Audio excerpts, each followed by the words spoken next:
আচ্ছা, তোমাদের হচ্ছে পড়াচ্ছিলাম অ্যাকাউন্টিং ফ্রেমওয়ার্ক, হিসাব বিজ্ঞানের কাঠামো। ঠিক আছে, তোমাদের আমি 5টা কোয়েশ্চেন পড়িয়েছিলাম। আচ্ছা দেখো তো, তোমাদের আমি পড়িয়েছি হচ্ছে 1 2 3, তারপরে ছিল 4 5, আরেকটা পড়িয়েছি লাস্টের থেকে 10 নাম্বারটা মেবি। হ্যাঁ। আচ্ছা, এগুলোর মধ্যে কি কারো কোনোটা বুঝতে পারো নাই? কেউ এমন কেউ আছো যে কোনোটায় সমস্যা পড়েছো, বুঝতে পারছো না কোনো লাইন? প্রবলেম থাকলে বলো, আগে সলভ করাই দিই, তারপরে হচ্ছে আজকে টপিকে যাব।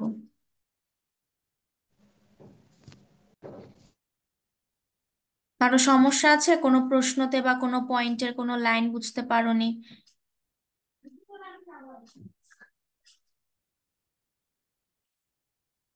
আচ্ছা ঠিক আছে, যদি প্রবলেম না থাকে তাহলে আমি হচ্ছে নেক্সট টপিকে যাচ্ছি। আজকে হচ্ছে 6 থেকে, আজকে হচ্ছে তোমাদের এটার উপরে সেকেন্ড চ্যাপ্টারের উপরে লাস্ট ক্লাস। এটা হলে নেক্সট দিন থেকে হচ্ছে আমরা নতুন চ্যাপ্টার স্টার্ট করব।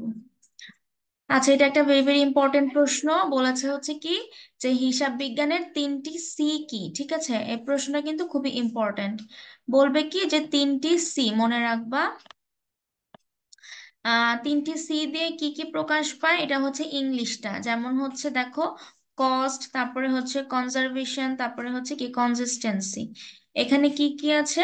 প্রথমটাকে আমরা বলতে পারি কিসের নীতি? ব্যয়ের নীতি। দেখো 3টি সি কিন্তু, তাহলে যেহেতু কস্ট মানে ব্যয়, ব্যয়ের রীতিটা কি হবে? এখানে বলেছে, আগে তোমরা হচ্ছে ভাবে 3টা পয়েন্ট দিয়ে নিবা, যে একটা হচ্ছে ব্যয়, একটা রক্ষণশীলতা, আর একটা হচ্ছে সামঞ্জস্য। এই তিনটাকে হচ্ছে আমরা হিসাব বিজ্ঞানের 3টি সি বলি। এবং সবাই এটার, যেহেতু আমরা বাংলা পড়ছি, কিন্তু সিটা কিন্তু যেহেতু ইংলিশ একটা ওয়ার্ড, তাই তোমরা কি করবা, ইংলিশ নামটাও মেনশন করে দিবা। আচ্ছা, ব্যয়ের রীতি বলতে কি বুঝিয়েছে এটা আমাদের বুঝতে হবে। দেখো এখানে বলা আছে যে এই রীতি অনুসারে প্রতিটি আর্থিক বিবরণীতে, দেখো আর্থিক বিবরণীতে কি করা হয়, সঠিক এবং সমস্ত তথ্যগুলা ব্যয়ের আলোকে পরিপূর্ণভাবে প্রকাশ করতে হবে। মানে আমরা জানি যে কোনটা আয় কোনটা ব্যয়, এবং যেটা যে ব্যয় আছে সে ব্যয়টাকে আমরা কি করি, অন্তর্ভুক্ত করি। যেমন আমরা জাবেদায় দাখিলা ভুক্ত করছি, তারপরে হচ্ছে রেওয়া মিলে করছি। তাহলে যেটা ব্যয় হচ্ছে, যেটা কস্ট হচ্ছে, সেটা আমরা কি করছি, পরিপূর্ণভাবে প্রকাশ করছি। তারপরে দেখো বলেছে যে কোনো ব্যয় গোপন করা চলবে না। যদি কোনো ব্যয় আমাদের আমাদের সাপোজ হচ্ছে আমাদের একটা ব্যবসা প্রতিষ্ঠান, আমাদের ব্যয় হলো, ক্রয় হলো 10,000 টাকা, সেখানে আমরা 10,000 টাকা না দেখিয়ে 5,000 টাকা দেখালাম, তাহলে বাকি 5,000 টাকা কি আমরা গোপন করলাম? বলেছে কি এই গোপন করা যাবে না, তাহলে কিন্তু আমাদের যে আর্থিক ফলাফল, এটা কিন্তু পর্যাপ্ত আসবে না। তাহলে হিসাব বিজ্ঞানের 3টি সির মধ্যে প্রথমটা ব্যয়ের রীতি, আর এই ব্যয়ের রীতির মূল কথা হচ্ছে যে আমাদের ব্যয়টাকে কি করতে হবে, পরিপূর্ণভাবে প্রকাশ করতে হবে, এবং এতে হচ্ছে কোনো ব্যয়কে গোপন করা চলবে না। তারপরে বলেছে কি যে হিসাব রক্ষণ পদ্ধতিতে কোনরূপ ব্যয় পরিবর্তন সাধন করা হলে এর পূর্ণ বিবরণ সংযোজন করতে হবে। মানে হলো যদি কোনো ব্যয় পরিবর্তন করা হয়, ঠিক আছে, যেমন অনেক সময় দেখবা যে 10,000 টাকার পণ্য ক্রয় করা হলো কিন্তু আবার ক্রয় ফেরত দেয়া হলো, সেক্ষেত্রে কিন্তু ক্রয়টা কি পরিবর্তন হলো, বা ব্যয়টা কিন্তু পরিবর্তন হলো, কমে আসলো। তখন কিন্তু বলেছি কি যে কোনরূপ ব্যয় পরিবর্তন সাধন করা হলে, মানে যদি ব্যয়টাকে পরিবর্তন করা হয়, তাহলে কি হবে, পূর্ণ বিবরণ সংযোজন করতে হবে। মানে আবার নতুন নতুন করে কি করতে হবে, সেই বিবরণটাকে অ্যাড করতে হবে। এটা হচ্ছে আমার ব্যয়ের রীতির মূল কথা। পরের প্রশ্নটা বলেছে যে রক্ষণশীলতার রীতি কি। এটা কিন্তু খুবই ইম্পর্টেন্ট, এই 2 নাম্বারটা খুবই ইম্পর্টেন্ট। দেখা যায় এখান থেকে তোমাদের নর্মালি কোয়েশ্চেন আসে যে রক্ষণশীলতার রীতি বলতে কি বোঝায়, এটা এটা ব্যাখ্যা করো, এরকম প্রশ্নও আসে। সেটা খুবই ইম্পর্টেন্ট। এটার মূল কথাটা দেখো কি বলেছে, যে কোনো ক্ষতির সম্ভাবনা থাকলে তা হিসাবে ধরতে হবে।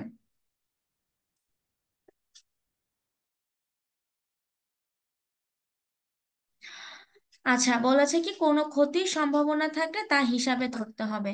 যদি ব্যবসায় কোনো ক্ষতি হয়, যেমন আগুনে বিনষ্ট পণ্য, এটা কিন্তু একটা ক্ষতি। তাহলে এই ক্ষতি হলে কি হয়, এটা হচ্ছে আমার একটা হিসাবে ধরতে হবে, আমরা কিন্তু ধরি এই হিসাবে। তারপরে বলে আছে কি, লাভের সম্ভাবনা অতি উজ্জ্বল হলেও অর্জিত হওয়া পর্যন্ত একে লাভ বলে গণ্য করা যাবে না। মানে হচ্ছে যে আমাদের ক্ষতি হয়েছে, এটা আমরা অ্যাড করিনি বা অন্তর্ভুক্ত করিনি, এটা বাদে আমরা একটা লাভ বের করেছি, তখন কিন্তু সেই লাভটা আমাদের গণ্য হবে না বা সেই মুনাফাটা কিন্তু আমাদের হিসাবে গণ্য হবে না। আমাদের যে ক্ষতিটা হয়েছে সেটাকে কিন্তু আমাদের হিসাবে ধরতে হবে। এটা হচ্ছে এই রীতির মূল কথা। দেখো এখানে বলেছে এটি হিসাব বিজ্ঞানের রক্ষণশীলতার রীতি। মানে হচ্ছে এই যে তোমার একটা ক্ষতি হলো বা এক একটা প্রতিষ্ঠানে ক্ষতি হওয়ার কি সম্ভাবনা থাকে, যেমন গুদামে পণ্য রাখা হলো, আগুন ধরে গেল, পণ্যগুলা কি নষ্ট হয়ে গেল, এই যে বা হচ্ছে জাহাজে করে পণ্য আসছে এক দেশ থেকে আরেক দেশে, সেটা কি জাহাজ ডুবে গেল, এই যে একটা ক্ষতি হলো, এই প্রত্যেকটা ক্ষতির হিসাবও কিন্তু আমরা হিসাব বিজ্ঞানে করে থাকি। আর এইটা অন্তর্ভুক্ত করাই হচ্ছে কি আমাদের রক্ষণশীলতার রীতি। দেখো দুইটার মধ্যে পার্থক্য, তোমাদের কিন্তু প্রশ্ন অনেকভাবে আসতে পারে যে ব্যয়ের রীতি রক্ষণশীলতার রীতি পার্থক্য লিখো, বা আসলো রক্ষণশীলতার রীতি সামঞ্জস্যের রীতি পার্থক্য লিখো। তখন কিন্তু তোমাদেরকে এই যে যদি বুঝতে পারো যে মেইন এখানে কথাটা কি বা মেইন পয়েন্টটা কি, তাহলে তোমরা পার্থক্য এভাবেই দিতে পারবো। তারপরে বলেছে কি যে, আচ্ছা একই একই কথা এখানে দুইবার বলা আছে। ফুললি হচ্ছে এই পিডিএফটা যেভাবে আছে এভাবেই লিখবা, এখান থেকে প্রত্যেকটা লাইনই ইম্পর্ট্যান্ট। পরে বলেছে দেখো সামঞ্জস্যের রীতি, সামঞ্জস্যের রীতি বা কনসিস্টেন্সিটা কাকে বলে। এখানে বলেছে যে এ রীতি অনুসারে হিসাব প্রণয়নের ক্ষেত্রে কোনো আর্থিক লেনদেন, আমরা কিন্তু অবশ্যই মনে রাখবো যে এক একটা হিসাব বিজ্ঞান যখন আমরা করব প্রত্যেকটার ক্ষেত্রে হচ্ছে আর্থিক লেনদেন, আর্থিক কথাটা কিন্তু অ্যাড করতে হবে। যদি আর্থিক না হয় সেটা কিন্তু লেনদেনই হবে না। তাহলে বলেছে কি আর্থিক লেনদেন হিসাবে লিপিবদ্ধকরণের সময় একবার যে প্রথা বা যে রীতি ব্যবহার করা হয় ভবিষ্যতেও সেই রীতি ব্যবহার করতে হবে, অন্যথায় ব্যবসায় প্রতিষ্ঠানের এক বছরের আর্থিক ফলাফলের সাথে অন্য বছরের আর্থিক ফলাফলের বিচার করা সম্ভব হবে না। মানে বলেছে যে আমরা কিন্তু একটা রুলস আছে, মনে করো যে যে যেই রুলসের উপরে একটা হিসাব নিকাশ করবে সেইটার উপরে হিসাবটা করতে হবে। যদি সেভাবে লেনদেনটা না করে থাকে তাহলে কিন্তু ফলাফলটা মিলবে না। ঠিক আছে, যেমন কর কর যখন তোমরা ট্যাক্সের ম্যাথ করবা তখন দেখবা যে এক এক সময় কিন্তু এই হারটা চেঞ্জ হয়, তখন কিন্তু আমাদের মানটাও অনেক সময় কি চেঞ্জেস আসে। তাহলে আমাদের এখানে বুঝতে হবে যে আমরা যেই রীতিটাকে ফলো করব, মনে করো ব্যয়ের রীতি ফলো করছি বা রক্ষণশীলতার রীতিকে ফলো করছি, যেই রুলসটাকে আমরা ফলো করব সেইটা অনুযায়ী আমরা কাজ করব। এটাই হচ্ছে সামঞ্জস্যের রীতির মূল কথা, যে আমাদের বারবার এক একটা নিয়মকে চেঞ্জ করা যাবে না। ঠিক আছে, বারবার কি নিয়মকে চেঞ্জ করা যাবে না, যে নিয়মে আমরা হিসাব করে আসছি সেই নিয়মে আমরা ভবিষ্যতেও হিসাব করব, সেটাকে সেখানে কি কোনো চেঞ্জ করা যাবে না। এটা হচ্ছে আমার সামঞ্জস্য রীতি। মানে দেখো এটা একটা মিল, ঠিক আছে, মিল থাকতে হবে, এক একটা হিসাব এক একটা হিসাবের খাতের সাথে কি অবশ্যই মিল থাকতে হবে। এটা হচ্ছে এই তিনটা রীতির মূল কথা। তিনটা সি এর কিন্তু পার্থক্য আছে, আর এই তিনটা সি কিন্তু হিসাব বিজ্ঞানের জন্য খুবই গুরুত্বপূর্ণ। তোমরা যদি বই পড়ে থাকো বইয়ের মধ্যেও দেখবা এভাবে লেখা আছে। আচ্ছা তোমাদের এই তিনটার মধ্যে কারো কোনোটা বুঝতে পারোনি, প্রবলেম থাকলে বলো। বুঝতে পেরেছো, কারো প্রবলেম আছে?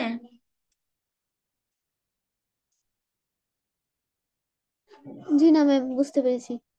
ঠিক আছে।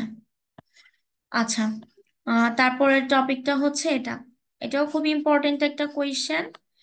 আন্তর্জাতিক অ্যাকাউন্টিং স্ট্যান্ডার্ড, ঠিক আছে, আইএএস, দেখো ফুল মিনিং কি, ইন্টারন্যাশনাল অ্যাকাউন্টিং স্ট্যান্ডার্ড, মনে রাখবা। যেহেতু ন্যাশনালের হচ্ছে 1 মার্কসের প্রশ্ন আসে সেজন্য তোমাদের কিন্তু এগুলার ফুল মিনিং গুলো মুখস্থ রাখবা। তোমাদের কিন্তু অনেক সময় ফুল মিনিং আসতে পারে যে আইএএস এর ফুল মিনিং কি। ঠিক আছে, যেমন ইন্টারন্যাশনাল অ্যাকাউন্টিং স্ট্যান্ডার্ডস বাংলাটা কি, আন্তর্জাতিক অ্যাকাউন্টিং স্ট্যান্ডার্ড, মনে রাখবা।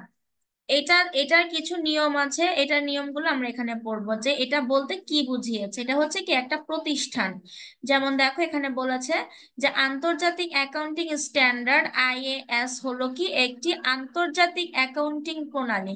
অ্যাকাউন্টিং মানে হিসাব বিজ্ঞান প্রণালী বলতে পারো তোমরা, যে এটা কি একটা আন্তর্জাতিক, ঠিক আছে, বা বৈদেশিক ভাবে দেখো একটা অ্যাকাউন্টিং বা হিসাব বিজ্ঞানের একটা প্রণালী পদ্ধতি বা নিয়ম নীতি।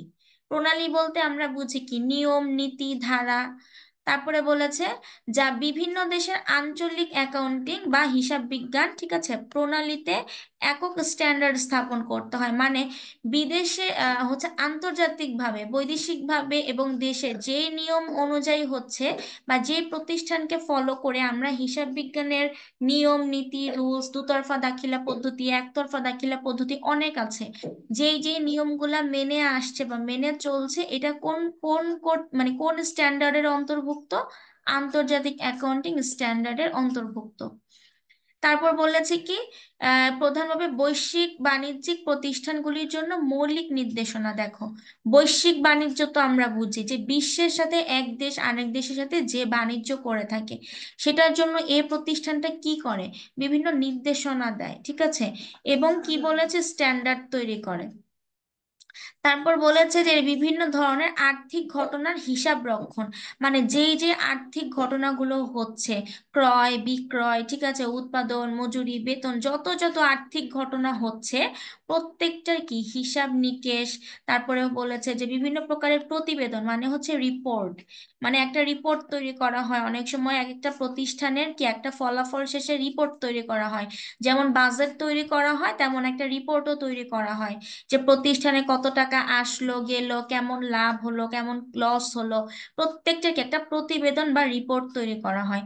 এর সংবিধান প্রদান করা হয়েছে। তাহলে দেখো আইএএস কি কি কাজ করছে, যতগুলো আন্ডারলাইন করেছে প্রত্যেকটা।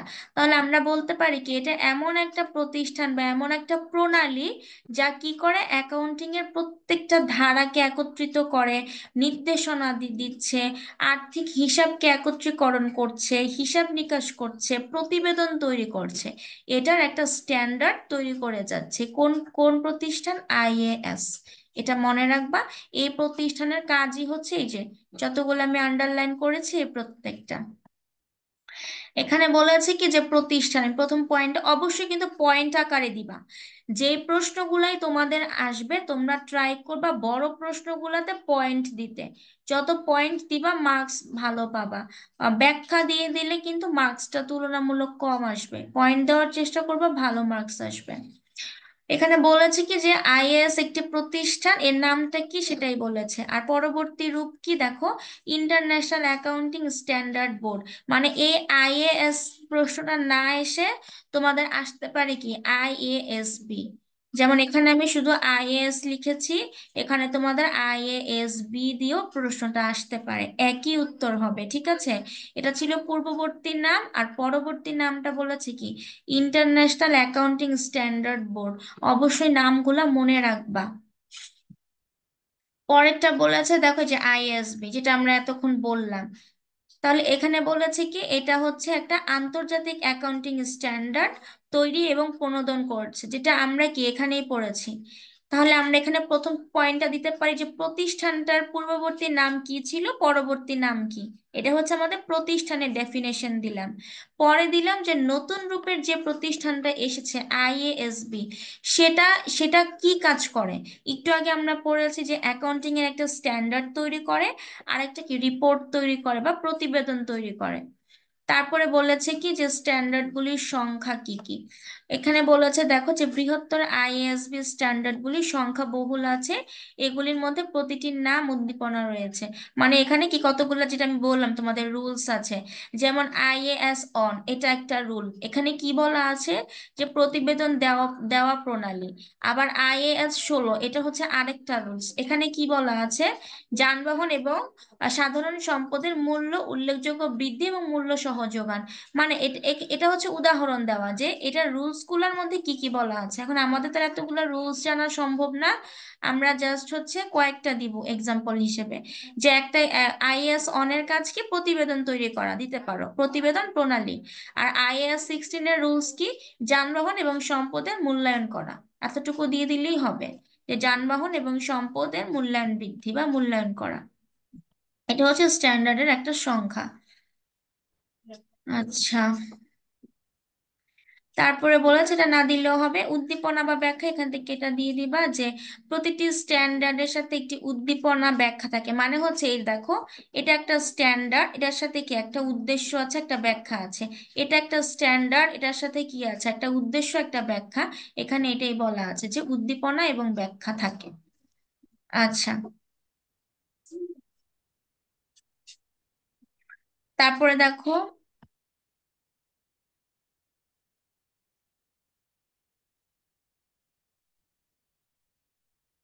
আচ্ছা, এখানে দেখো বলেছে যে আইএস এর মাধ্যমে সকল অ্যাকাউন্টিং তত্ত্ব, নীতি, প্রক্রিয়া বোঝানো। এখানে কিন্তু এক লাইনে বলা আছে যে মেন কাজটা কি। বলেছে তত্ত্ব, নীতি, প্রক্রিয়া বোঝানো এবং সকল ব্যবসায়িক প্রতিষ্ঠানই কি এই স্ট্যান্ডার্ড অনুসরণ করে তাদের হিসাবের প্রতিবেদন তৈরি করে। তাহলে মূল কথাটা কিন্তু আমরা জেনে গিয়েছি, এখন আমরা সবাই অলমোস্ট ক্লিয়ার, ঠিক আছে, যে এক্সাক্ট কাজটা কি, তত্ত্ব, নীতি, প্রক্রিয়াকে বুঝাচ্ছে এবং স্ট্যান্ডার্ড তৈরি করে একটা হিসাবের প্রতিবেদন তৈরি করা। এটাই হচ্ছে আমার আইএএস বা আইএএসবি এর মূল কাজ। ক্লিয়ার এতটুকু? কোনো কোয়েশ্চেন আছে? Clear miss. ঠিক আছে। আচ্ছা, পরের টপিকটা, প্রশ্নটা হচ্ছে এটা যে হিসাব বিজ্ঞানের সীমাবদ্ধতার নীতিগুলো কি কি। এখানে আবার বলেছে সীমাবদ্ধতা। এই চ্যাপ্টারটা কিন্তু সব নীতি নিয়ে, ঠিক আছে, নীতি রিলেটেড হচ্ছে একটা চ্যাপ্টার। যেমন ধারণাগত নীতি পড়েছিলে এর আগের ক্লাসে, যতগুলা প্রশ্ন পড়বা সবই নীতি রীতি এগুলা নিয়ে, রুলস টুলস নিয়ে আর কি। এখানে বলেছে কি যে দেখো হিসাব বিজ্ঞানের কিছু সীমাবদ্ধতা থাকে। এখানে আমরা তিনটি মৌলিক, মানে তিনটি হচ্ছে সীমাবদ্ধতা তুলে ধরেছি। একটা কি সমৃদ্ধি, একটা হচ্ছে যাচাই যোগ্যতা, আর একটা হচ্ছে তৃতীয় পক্ষের প্রভাব। তাহলে দেখো সমৃদ্ধি বলতে কি, যে হিসাব তথ্যের তথ্য এবং তথ্যের প্রযোজ্যতা বোঝানো হয়েছে।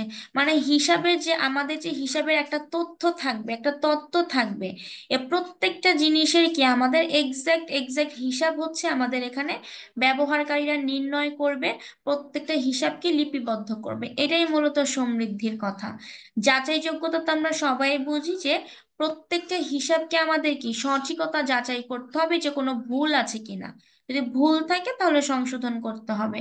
এটাই হচ্ছে যাচাই যোগ্যতা। এটা কিন্তু আমাদের হিসাব বিজ্ঞানের প্রত্যেকটা পার্টে এই যাচাই যোগ্যতা দেখবা থাকবে, যে প্রত্যেকটা হিসাবকে আমাদের কি বারবার যাচাই করতে হবে যে ঠিক আছে কি ঠিক নেই, এই বিষয়গুলো দেখতে হবে।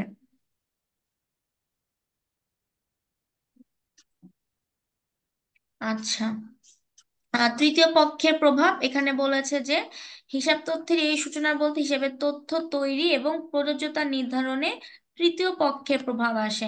যেমন অনেক সময় দেখবা তৃতীয় পক্ষ বলতে আমরা বুঝি যে একটা প্রতিষ্ঠানের বাহিরে যারা, ঠিক আছে, যেমন পাওনাদার, দেনাদার, এরা কি, এরা তৃতীয় পক্ষ, ঠিক আছে, এদেরও কিন্তু একটা হিসাব আমাদের লিপিবদ্ধ করতে হবে।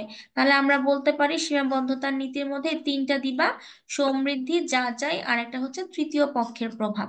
তৃতীয় পক্ষ বলতে কিন্তু আমাদের অভ্যন্তরীণ, বাহ্যিক, মানে হচ্ছে বাহিরের, ঠিক আছে, বাহিরের ব্যক্তি, এটাকে আমরা বুঝি হচ্ছে তৃতীয় পক্ষ। আচ্ছা, পরের প্রশ্নটা হচ্ছে যে হিসাব বিজ্ঞানের গুণগত বৈশিষ্ট্য।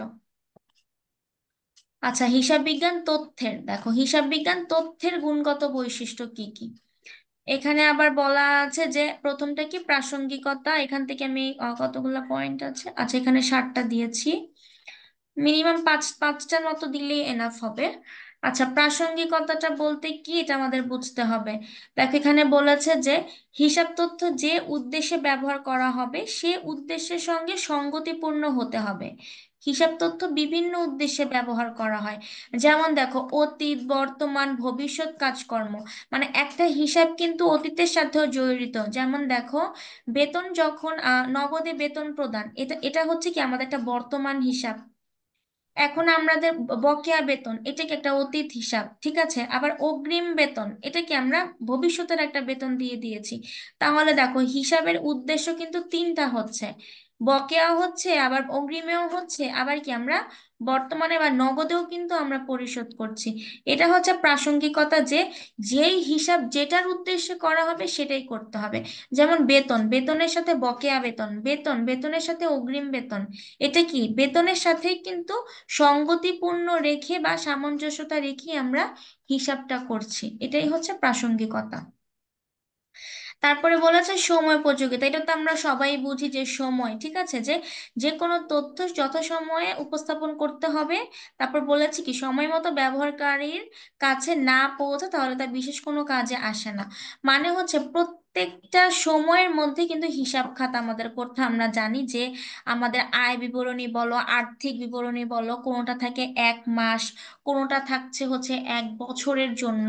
এই যে একটা সময়, ঠিক আছে, এই সময়ের মধ্যে আমাদের কি করতে হয়, একটা হিসাব বিজ্ঞানের হিসাবগুলাকে করতে হয়। তারপরে বলেছি বিশ্বাস, বিশ্বাস তো এটা আমরা সবাই বুঝি যে যে হিসাব করে বা হিসাব যে রাখে তাকে কি অবশ্যই বিশ্বাসী একজন পার্সন হতে হবে। যেমন ব্যবস্থাপক আছে, তাকে কি করতে হবে, অবশ্যই কিন্তু বিশ্বাসযোগ্যতা এবং নিরপেক্ষ হতে হবে। মানে তার প্রত্যেকটা কাজ নির্ভুল হতে হবে, বিশ্বস্ত হতে হবে, কোনো জালিয়াতি করা যাবে না, যেটা আমরা প্রথম চ্যাপ্টারে পড়েছিলাম যে আমাদের হিসাব বিজ্ঞানে কিন্তু অনেক ক্ষেত্রে জালিয়াতি হয়, সেগুলাকে রোধ করতে হবে। তাহলে বিশ্বাসযোগ্যতার মূল পয়েন্টটা হচ্ছে যে নির্ভুল এবং বিশ্বস্ত ব্যবস্থাপক বা হিসাব রক্ষক আমাদের প্রয়োজন। কেন? কারণ হিসাব বিজ্ঞানের প্রত্যেকটা হিসাবের কি একটা নির্ভুলতা বা বিশ্বাসযোগ্যতার কিন্তু সবার জন্য প্রয়োজন আছে।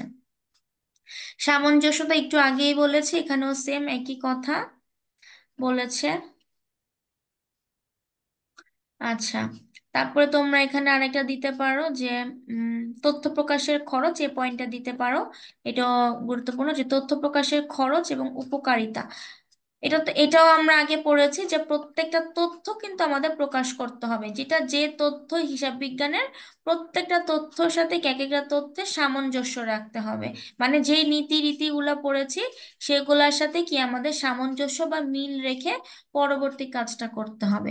এটাই হচ্ছে তথ্য প্রকাশ, ঠিক আছে, যে তথ্য প্রকাশের প্রত্যেকটা খরচকে কিন্তু উল্লেখযোগ্য মানে হচ্ছে নির্ভুলভাবে লিপিবদ্ধ করতে হবে। এখান থেকে 5টা পয়েন্ট পড়লেই হবে। একটু মুখস্থ করবা যে গুণগত বৈশিষ্ট্যগুলোর মধ্যে কি কি আসছে, ঠিক আছে। প্রাসঙ্গিকতা, সময়োপযোগিতা, বিশ্বাসযোগ্য, সামঞ্জস্যতা, মনে রাখবা তথ্য প্রকাশের খরচ। আচ্ছা, এটা আমি সেদিন পড়িয়েছি। আর আজকের হচ্ছে এটা একটু ছোট, এটা লাস্ট কোয়েশ্চেন। আচ্ছা, একটু কোয়েশ্চেন নেই না, এটার 8 আর 9, কারো কোয়েশ্চেন আছে 8 আর 9-এর মধ্যে, দেখো তো।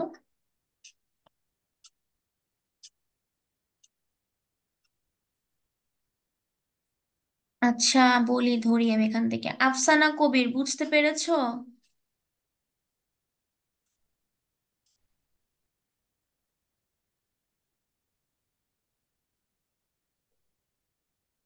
কথা বলছেন, আচ্ছা। তারেক ইসলাম ভাইয়া, তুমি কি বুঝতে পেরেছো? জি ম্যাম। ঠিক আছে। আচ্ছা, লাস্ট কোয়েশ্চেন এই চ্যাপ্টারে, এটাই লাস্ট, এটা করলে হচ্ছে আমাদের এই চ্যাপ্টারটা কমপ্লিট হয়ে যাবে আজকে। এখানে বলেছে কি দেখো যে আইএফআরএস আমরা কিন্তু পড়েছি, আইএএস, তারপরে পড়েছি হচ্ছে কি বলে আইএএসবি, আর এখন আমরা পড়বো হচ্ছে আইএফআরএস, আন্তর্জাতিক আর্থিক রিপোর্টিং স্ট্যান্ডার্ড। মানে হচ্ছে কি ইন্টারন্যাশনাল ফাইন্যান্সিং রিপোর্টিং স্ট্যান্ডার্ড, ঠিক আছে, মনে রাখবা। দেখো বলেছে কি এর পূর্ণরূপ কি, বাংলাটা দেয়া যে তোমরা বাংলায় অ্যান্সার করবা। আন্তর্জাতিক আর্থিক রিপোর্টিং স্ট্যান্ডার্ড হলো অ্যাকাউন্টিং বা হিসাব বিজ্ঞানের স্ট্যান্ডার্ডগুলি, যে স্ট্যান্ডার্ডগুলো আমরা পড়েছি, ঠিক আছে, যে রুলস গুলা, এগুলাকে কিন্তু আমরা নিয়ম নীতি রীতি এগুলা বলি, ঠিক আছে। তাহলে হচ্ছে দেখো যে স্ট্যান্ডার্ডগুলি একটি সেট যা নিয়ন্ত্রণ করে যে কিভাবে নির্দিষ্ট ধরনের লেনদেন, দেখো তাহলে আইএফআরএস এর কাজটা কি, নিয়ন্ত্রণ করে, কি নিয়ন্ত্রণ করে, নির্দিষ্ট ধরনের লেনদেনকে নিয়ন্ত্রণ করে।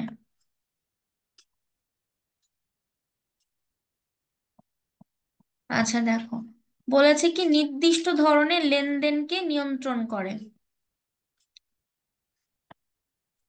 তারপরে হচ্ছে যে ঘটনাগুলা আর্থিক বিবৃতি হিসেবে রিপোর্ট করা উচিত।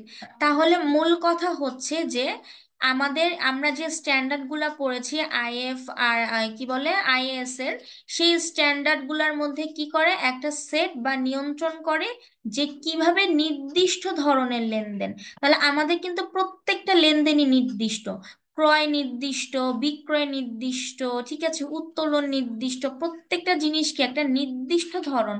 তাহলে নির্দিষ্ট ধরনের লেনদেনগুলা এবং ঘটনাগুলাকে কি করে আর্থিক বিবৃতি হিসেবে রিপোর্ট করে, এখানে রিপোর্ট করে করা উচিত। আচ্ছা, একই কথা। মানে হচ্ছে এই যে লেনদেনগুলা এগুলো নিয়ন্ত্রণ করে রিপোর্ট করছে, এটা কে করছে? আইএফআরএস। দেখো, আন্তর্জাতিক আর্থিক রিপোর্টিং প্রশ্নটার মধ্যেই কিন্তু উত্তর আছে। যে প্রশ্নটা ভালো করে বুঝে উত্তরটা এভাবেই পাবা।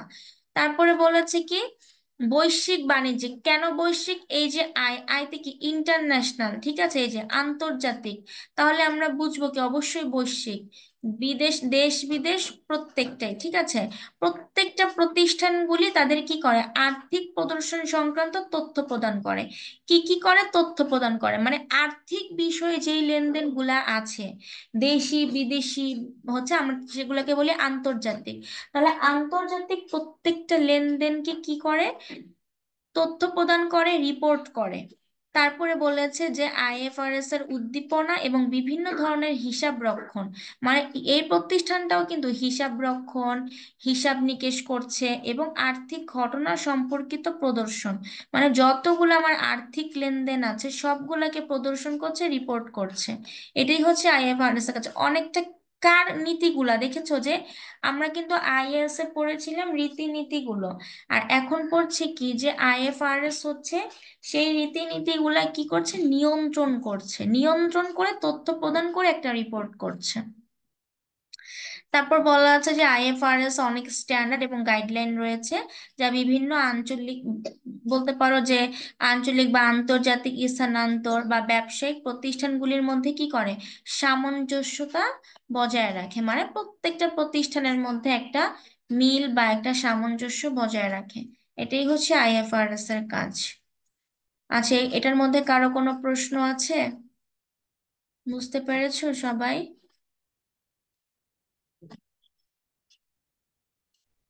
জি মিস। আচ্ছা, ঠিক আছে। আচ্ছা, তাহলে পিডিএফটা কিন্তু গ্রুপে আছে, তোমরা সবাই এটা পড়ে ফেলো। এই 11টা প্রশ্ন হচ্ছে খুবই ইম্পর্টেন্ট, এক্সামে আসার মতো। তাহলে আজকে তোমাদের এই চ্যাপ্টারের ক্লাস এখানেই শেষ, নেক্সট থেকে হচ্ছে নতুন একটা চ্যাপ্টার স্টার্ট হবে। সবাই ভালো থাকো, আল্লাহ হাফেজ, আসসালামু আলাইকুম।